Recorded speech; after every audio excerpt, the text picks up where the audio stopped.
Bapak Ibu sekalian, kali ini kita akan membahas bersama tentang bagaimana keterkaitan EDM dan ERKAM di dalam perencanaan dan penganggaran madrasah.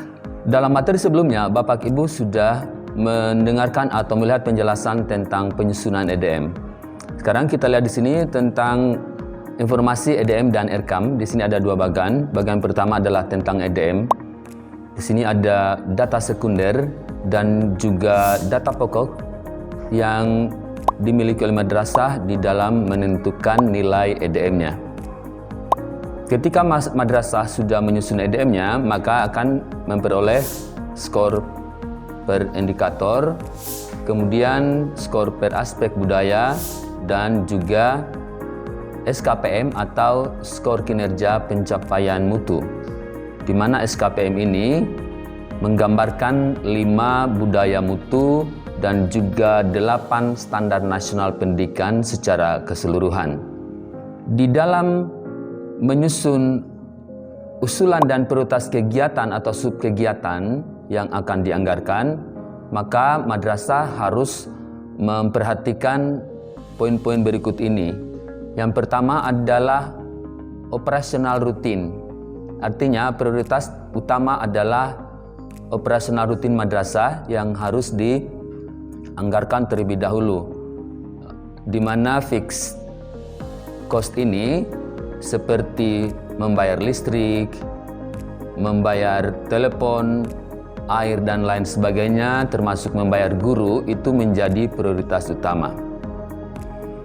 Kemudian yang perlu diperhatikan juga adalah program atau subkegiatan yang berhubungan dengan mempertahankan mutukah atau memperbaiki mutu. Apabila madrasah sudah menyusun usulan dan prioritas kegiatan atau subkegiatannya, maka secara otomatis setelah disetujui oleh kepala madrasah, maka informasi-informasi ini akan berhubungan langsung ke ERKAM. Artinya, program-program atau prioritas kegiatan dan subkegiatan itu akan otomatis terlink ke aplikasi ERKAM. Kita lihat pada bagian ERKAM, Bapak Ibu sekalian. Setelah madrasah menyusun EDM dan menentukan prioritas kegiatannya, maka langkah selanjutnya adalah kepala madrasah bersama dengan bendahara akan menyusun rencana anggarannya, di mana rencana anggarannya ini adalah kegiatan-kegiatan atau subkegiatan yang didanai, di mana sumber pendanaannya bisa saja berasal dari BOS, APBN non-BOS, BOSDA, ataupun dana lainnya. Meskipun secara umum madrasah hanya menyandarkan perencanaan anggarannya dari BOS yang mereka terima. Setelah kepala madrasah dan bendahara menyusun rencana anggaran, maka kita datang pada proses atau tahap selanjutnya, yaitu realisasi dan penatausahaan.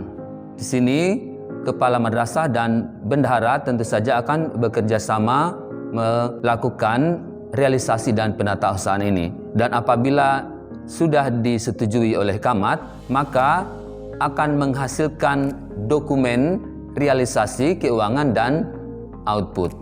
Dokumen-dokumen dari realisasi keuangan dan output ini akan menjadi dasar bagi madrasah-madrasah negeri di dalam menyusun RKAKL, DIPA, atau POK mereka.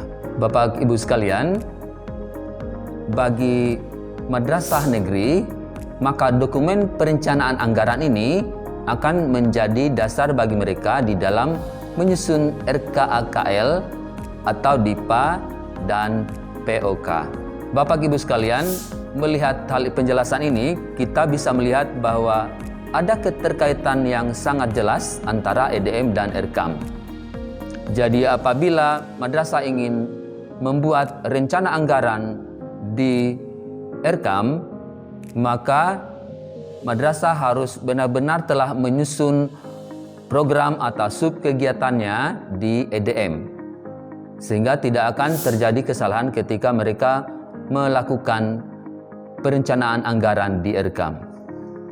Demikian Bapak Ibu tentang penjelasan keterkaitan antara EDM dan ERKAM di dalam perencanaan dan penganggaran madrasah.